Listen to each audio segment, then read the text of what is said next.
Bonjour à tous et à toutes. Merci aux organisateurs de nous avoir donné ce magnifique prix. Je pense que même pour nous donner un prix, ça prend du courage. Parce que c'est assez polémique. On ne va pas planter des fleurs, puis des pots, puis gentil avec tout le monde. C'est un projet où vraiment on a décidé de s'attaquer aux forces du mal. Je m'explique. Le plateau, c'est un quartier central. Il y a 500 000 voitures qui passent par jour, des gens qui vont vers le centre-ville. Depuis 1950, à peu près, la problématique de l'accès à travers le plateau est posée régulièrement dans les journaux.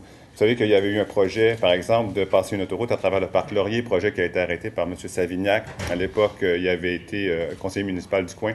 On avait dit que de préserver le parc Laurier pour empêcher la construction d'une autoroute, ses descendants auraient honte de sa décision, parce que c'était contre le progrès. Et puis après, il y a eu des polémiques à répétition, parce qu'il y a eu, vous savez, par exemple, les voitures se garaient le long du parc, de l'étang du parc La Fontaine à une certaine époque. Puis sortir les voitures de l'étang du parc La Fontaine, ça avait créé une polémique. Fermer la rue Calixte-la-Vallée à travers le parc La Fontaine, ça a créé une polémique. Rétrécir la rue Fabre, ça fait des années et des années et des années qu'il y a une guerre entre une population qui dit « moi, je vais habiter là », puis des gens qui disent « moi, il faut que je passe là ». Et de s'attaquer à ça, c'est une autre dimension à laquelle on n'est pas habitué. Je pense que ce n'est pas arrivé souvent à Montréal, puis au Québec, que c'est arrivé à quelques reprises. Dans les années 50, il y a des beaux projets qui ont été bloqués par des citoyens déterminés. Est-ce que vous saviez que le boulevard Maisonneuve passait à travers le parc Westmount, puis que la population de Westmount l'a fait arrêter? Est-ce que vous saviez qu'il y avait une autoroute prévue sur le chemin de la commune et que c'est un couple d'artistes néerlandais qui a réussi à empêcher ça? L'autoroute devait passer sur le chemin de la commune, puis après ça, s'enfouir dans le canal de la Chine. Et le canal de la Chine devait être asséché pour faire passer l'autoroute. Il y a une autoroute qui était prévue sur la rue Saint-Laurent qui connectait avec l'autoroute sur le chemin de la commune. Cette autoroute-là, j'ai lu les études de la compagnie qui était l'ancêtre de Lavalin et qui dit il n'y a aucune valeur historique des maisons de la rue Saint-Laurent au coin de la commune. On peut donc faire passer l'autoroute. Hein? Montréal, c'est une ville sauvée des eaux. C'est une ville... C'est pas une ville qui était belle puis qu'il faut protéger. C'est une ville qui est constamment à la limite, à la jonction entre des gens qui disent « c'est pas beau, puis c'est pas grave, il faut qu'on se développe, il faut qu'on s'enrichisse, parce qu'on est un peuple de pauvres, qu'on est une ville de pauvres, puis c'est important le développement économique, il faut que ça passe par là. » Et des gens qui disent « non, c'est aussi un milieu de vie, puis il faut la défendre. » Et là, on est dans une bataille comme celle-là sur le plateau, où on a décidé que c'est un milieu de vie, puis il fallait le défendre. Puis c'est de ça que je vais vous parler, puis de changement. Qu'est-ce que ça suppose? Comment on a pu y arriver? C'est quoi le changement que ça prend? C'est quoi la recette que ça prend pour faire ça? Alors, vous reconnaissez peut-être le parc Laurier. Il y a la rue Saint-Grégoire ici.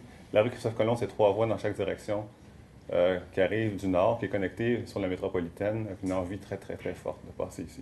D'où le projet qui était de construire une autoroute ici. Et d'ailleurs, vous voyez les 2 bretelles ici qui avaient déjà été construites. Et qu'on vient de détruire avant-hier. Donc, notre projet... Alors, toutes les rues, contrairement par exemple à Rosemont. Rosemont, il y a une voie ferrée ici qui bloque l'accès. Tu ne peux pas utiliser une résidentielle pour te rendre au centre-ville. À un moment donné, il va falloir que tu ailles sur une artère pour passer à travers la voie ferrée. Mais une fois que tu es rendu sur le plateau, regardez la trame urbaine, tu peux prendre n'importe quelle rue pour aller n'importe où. Donc, tu peux te sauver partout, tu peux te défiler partout. C'est ce qui fait qu'on a des rues résidentielles qui sont passées de... Le confort sur une rue résidentielle, là, pour les habitants, c'est 800 à peu près, 800 à 1000. On a des rues résidentielles qui sont passées à 1500, à 1700, à 3000, à 8000, à 11 000. Puis, voitures par jour. Donc, là, comment on arrête ça? Alors, notre projet, je le décris rapidement, il y avait 3 parcours malins vers le centre-ville par des petites rues résidentielles. Donc, la rue Saint-Hubert, qui elle aussi est une rue d'envergure au nord. Et on arrive ici, on est obligé de faire un tournant à côté d'une école, un S à côté d'une école, passe à côté de la cour d'école, et on s'engouffre dans une toute petite rue étroite. Elle était à 3000 voitures par jour. Ici, un accident grave d'enfants par année. Deuxième parcours, tu pouvais passer par Saint-Grégoire, tu arrives précédemment, tu tournes Saint-Grégoire, tu t'engages sur la rue Berry, tu passes juste à côté de l'entrée scolaire ici. Et après, entre la station de métro et l'entrée de l'école, dont je parlais tantôt, c'est l'école Laurier. Après ça, tu passes à côté d'une autre station de métro ici, et tu t'engouffres à travers un petit S dans une petite rue. Tu passes à travers une 3e station de métro. Donc, un autre chemin malin. Évidemment, il y a celui-là, le fort connu, le chemin de Christophe Colomb. Moi, je l'ai pris toute ma vie, ce chemin-là, puis vite en plus, parce que j'habitais dans le nord de la ville, je prenais Christophe Colomb. Tu tournes autour du parc, t'engouffres sur Christophe Colomb, il était rendu à 8000 voitures par jour. Et donc, ça nécessitait, on s'est dit, on veut empêcher ces 3 parcours-là. Première chose qu'on veut faire. Deuxième chose qu'on veut faire, on veut une piste cyclable sur la rue Laurier. Et si il y a une piste cyclable sur la rue Laurier, il y a une voie réservée de transport en commun qui devient possible sur Saint-Joseph, parce qu'on ne pouvait pas avoir de transport en commun sur Saint-Joseph s'il n'y avait pas de piste cyclable sur Laurier, puisque les vélos sont défendus dans les voies réservées. Ça, c'est ce qu'on a fait. Donc, on a bloqué le premier passage dont je vous ai parlé, c'est la rue Saint-Hubert, comme on a mis la rue Laurier en sens unique. La rue Saint-Hubert, le S qui faisait ça, dont je vous ai parlé tout à l'heure, qui était dangereux, qui se fait autour de l'école qui est là, tu ne peux plus le faire puisque c'est en direction est seulement, donc tu es obligé de tourner à droite. Je peux vous dire qu'il y a encore deux personnes au moins qui le font par jour, mais bon, la police travaille là-dessus. Et puis là, comme on prenait 3500 voitures minimum, 3000 à 4000 voitures, qu'on les envoyait par là, leur tentation, ça aurait été de tourner sur Christophe Colomb, qui était déjà rendu à 8000, et donc on s'est dit, hop, on change le sens de Christophe Colomb. Donc on empêchait ce passage-là, puis on empêchait ce passage-là. Et la troisième chose, c'est qu'on a interdit ici, avec des bollards, l'usage de la rue Berry comme axe de transport vers le sud. Au-delà des raisons de sécurité, moi je veux dire ce qui m'a le plus animé dans ce projet-là du départ, c'était la volonté de redonner à la population un milieu de vie. Parce qu'il y a des blessés, on en a 175 par année, piétons et cyclistes sur le plateau. Il y a le fait qu'il y a 500 000 voitures qui passent, que c'est pas simple, je vais parler de l'augmentation du nombre de voitures sur les rues résidentielles, mais il y a aussi l'impression de vivre à côté de nos pompes, de vivre dans un quartier qui ne nous appartient pas. Ça, ici, c'est à côté, c'est la rue Berry passe là, la rue Rechter passe là, les 2 axes rouges dont je vous ai parlé. Une église, un presbytère, une école, un centre sportif, une station de métro. Pourtant, le piéton semble invisible, ou du moins traité comme un résident de 2e zone, devant se confiner sur des trottoirs construits pour des esclaves, avec... Je ne ris pas. Je ne ris pas, vous allez voir, ce sont des trottoirs de 1,5 m. On va voir ça. Ici, on le voit encore mieux. Ça, c'est la rue Laurier. C'est le principal point de passage entre le quartier du Myland et la station de métro. Il y a au moins autant de piétons qui passent sur ces 2 rues-là que d'autos dans la rue. Mais moi, je pense plus. Je n'ai pas fait les comptages de piétons, là, mais je pense qu'il y en a plus. Peut-être Daniel a une réponse. Ce que je disais, c'est que ici, regardez ça. Regardez la largeur du trottoir. Alors, vous savez que la rue Laurier, c'est une autre rue ça, qui a été épargnée par les bulldozers. Il y avait un projet, autour de 1957, d'élargir la rue Laurier. La Ville de Montréal avait acheté tous les immeubles qui sont situés du côté nord et s'apprêtait à faire un élargissement à peu près la même largeur que le boulevard Saint-Joseph, qui était pourtant seulement à 150 mètres plus bas. Et il y a un service de pompe funéraire qui a refusé carrément de vendre son édifice. Et puis, ça a mis du sable dans l'engrenage. Et ils n'ont jamais pu construire. Mais ce qu'ils ont fait, par exemple, c'est qu'ils ont écrasé les trottoirs, ils ont enlevé les arbres pour laisser la place à cet Apollon de la civilisation depuis la Deuxième Guerre mondiale, la voiture. Alors voilà un espace qui ne nous représente pas. Alors, il y a le magnifique couvent des franciscaines ici. Un espace qui ne nous représente pas, qui n'est pas à la hauteur de l'humanisme que nous voulons vivre tous les jours dans nos relations, au contact des autres, dans nos déplacements quotidiens, dans nos rencontres sur la rue, dans nos jases, dans un dépanneur. Ça, c'est un environnement qui n'a pas été construit pour nous. Là, cette espèce de... Vous remarquerez qu'on a investi beaucoup dans la présentation. Hein? Ouais, c'est toutes des images Google. Donc, regardez ça ici. Là. Ça, c'est une école. Il n'y a pas de journaliste ici? Non. C'est une école Stiboire. Ça se peut-tu? Ça se peut-tu? Des trottoirs de 1,5 m, des arbres plantés à la ligne du trottoir avec une surface en asphalte qui pousseront jamais, qui vont avoir là des brocolis, des asperges à tout jamais. Des parents qui se rencontrent, ça c'est la porte d'entrée, des parents qui se rencontrent à la porte d'entrée ici pour attendre leurs enfants en petits groupes, serrés les uns sur les autres, là, pour que la rue soit plus large.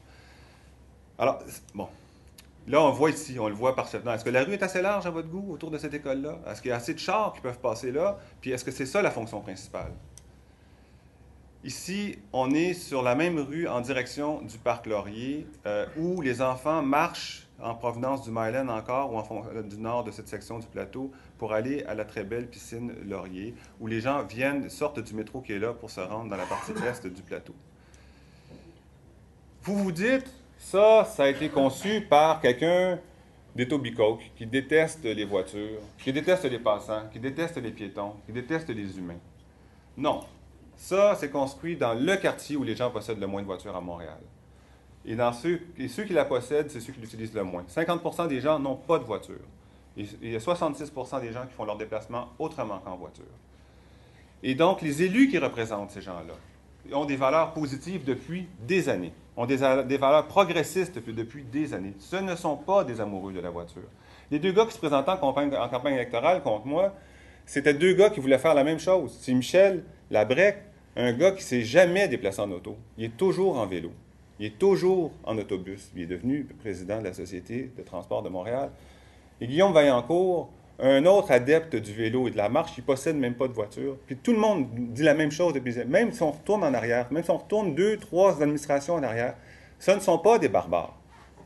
Mais, puis en plus, non seulement ce ne sont pas des barbares, mais ils ont travaillé à des plans pour que les choses soient différentes. Ici, on a le plan d'urbanisme de Montréal, Réussir Montréal 1992. Qu'est-ce que ça dit? A, il faut enlever la circulation sur Delaroche et Christophe Colomb. B, il faut enlever les voitures sur le Mont-Royal.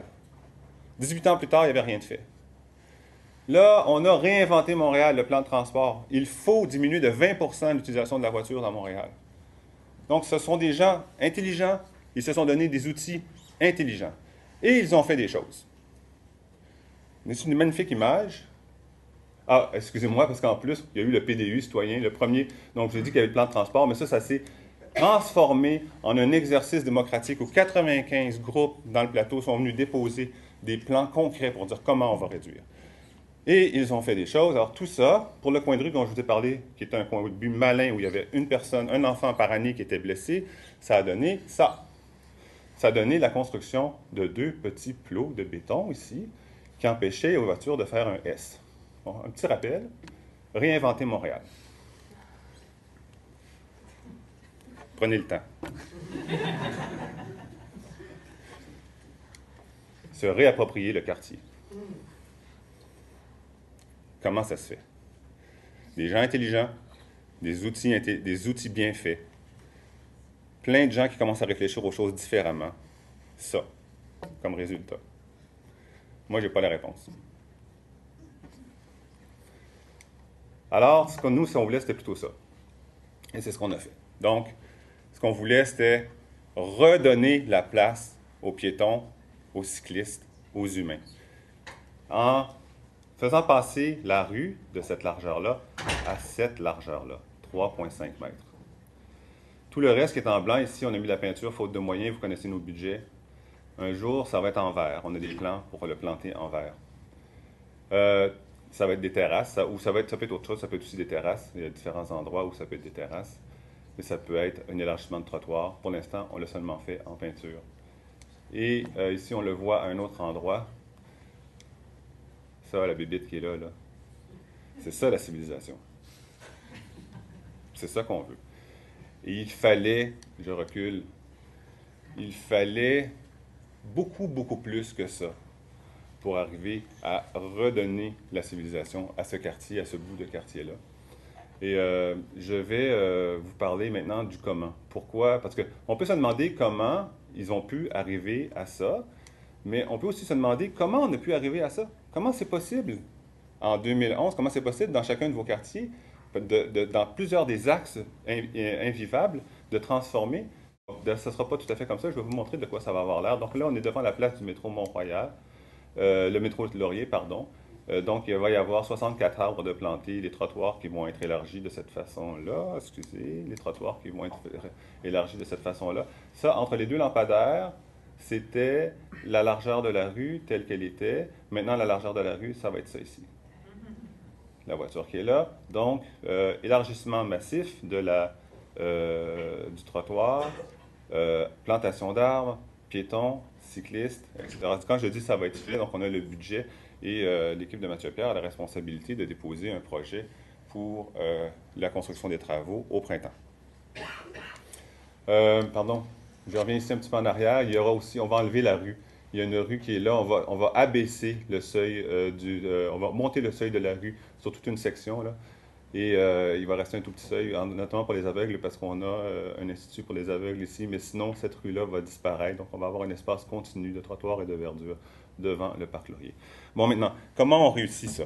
Parce que on s'entend que d'enlever autant de capacité de passage de voitures, de le faire, c'est pas juste une décision. C'est pas juste quelqu'un qui arrive et dit on va le faire comme ça. Parce que c'est bien de le faire comme ça. C'est sûr que si on était juste les gens dans la salle ici, on va le faire parce que c'est bien, on le ferait. Mais il y a des partenaires. Il y a 2500 commerces sur le plateau Mont-Royal. Il y a des services des incendies, il y a le service de la police, il y a les urgences de santé qui veulent passer. Et puis il y a des gens qui pensent beaucoup, très, très profondément au fond d'eux-mêmes que le développement économique passe par la fluidité des voitures. Et alors, il y a plusieurs étapes. D'abord, il faut être élu. Il faut être élu, ça veut dire il faut avoir dans l'élection précisé qu'on va faire ça. Pas juste on va le faire entre autres choses. On est là pour ça. On va faire ça pour avoir la légitimité. Parce que le premier jour où tu rencontres la directrice de l'arrondissement, puis qu'après ça, que tu rencontres le directeur des travaux publics, puis que tu lui dis on va faire ça, il faut qu'eux disent oui. Parce que s'ils disent non, t'es fait.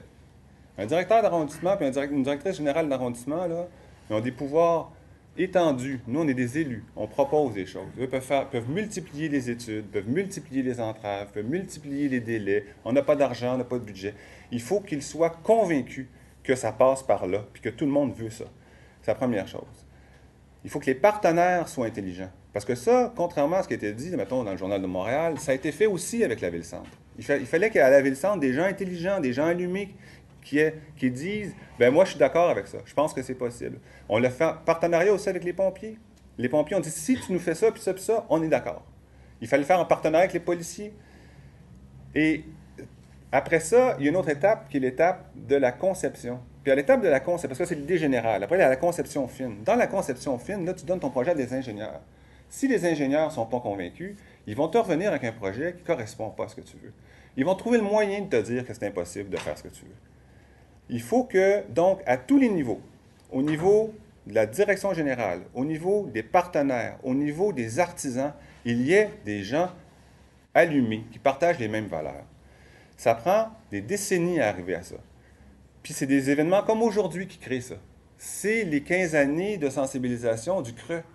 C'est la sensibilisation qui s'est faite, par exemple, autour de l'AMT, autour du service des transports actifs de la Ville de Montréal, qui a créé tous ces partenaires, tous ces personnages qui, à un moment donné, tu ne le sais pas, mais leur sensibilisation augmente, puis à un moment donné, tu leur déposes un projet, tu dis « Ouais, moi, ça me tente. » Parce que s'ils ne disent pas « Moi, ça me tente », ça ne marchera pas. Parce que j'en ai vu des projets qui étaient bien conçus par les élus, puis à un moment donné, ou par les planificateurs, puis à un moment donné, quand ça a été réalisé, tu dis « Oups, c'est pas ça qu'on voulait. » Oui, mais il a fallu rajouter une voie. Avenue Parc, Avenue des Pins, là, tout le monde est content qu'on ait enlevé l'échangeur. Mais à la dernière minute, le service des transports de la Ville de Montréal a fait ajouter une voie de chaque côté. Puis on dit en plus, la piste cyclable qui devait être dans la rue, on va la mettre dans le parc. Puis ça, c'en est un exemple de projet, je peux vous en nommer 10. Des exemples de projets où des ingénieurs réussissent à faire valoir une vision différente de celle de l'humanisme parce qu'il y a des vrais besoins de tout le monde. Les gens veulent passer, il y a de la congestion, il y a des commerces qui veulent de l'accessibilité. Et ils sont sensibles à tout ça, puis ils produisent des choses qui sont différentes de la vision initiale. Après ça, dans l'étape de la conception, donc, il fallait que les gens conçoivent, et là, c'est là que je salue Annie Lambert, il fallait que les gens conçoivent, Mathieu Pierre, conçoivent quelque chose qui était... Parce que, attends, je vais vous montrer ça, hein, un petit détail. Regardez ici, on a enlevé le stationnement de ce côté-là, on a enlevé une partie du stationnement de ce côté-là, puis on a enlevé une voie de circulation. On n'a pas juste enlevé une voie de circulation. Le détail aurait pu être bien différent si on avait dit, quelqu'un avait dit, ah, ben là, il faut garder le stationnement là, parce que là, il y a des commerces, puis ils vont crever. Ça aurait été complètement différent comme projet. Ici, il y a une église. Il y a une église qui est là. Elle perd tout son stationnement, 30% de la quête. Il était à 240, quand on a perdu 80$ par dimanche. Le curé Anctil, il a donné son appui à ce projet-là. Fait que ça prend... Il n'y a pas un élu qui a du courage puis qui gonfle le torse. Il y a plein d'acteurs dans l'appareil puis dans les partenaires qui collaborent. Mais il faut quand même tenir le cap, parce qu'après ça est venue la tempête.